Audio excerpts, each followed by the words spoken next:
Якутский путешественник Дугуйдан, прославившийся прошлогодним верховым туром от полюса холода до Первопрестольной, готовит свой второй поход дорогами великих предков. На этот раз маршрут выбран более суровый. Экспедиция стартует от поселка Ичугей Амикунского улуса, откуда через 13 населенных пунктов отправится в поселок Симчан Магаданской области. Дугуйдан планирует повторить путь известных земляков – купца первой гильдии Николая Кривошапкина и Алексея Кулаковского. Средство передвижения путешественника останется тем же – лошади якутской породы. По словам организаторов похода, только такие животные способны преодолеть все тяготы пути.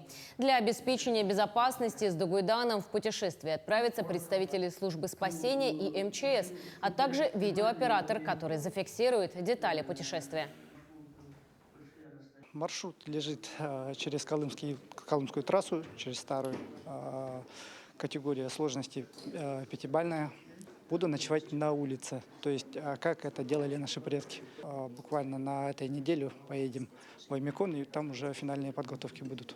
Хотим зафиксировать максимальные минуса, то есть, и показать тоже миру, то, что якутская лошадь может ехать во всех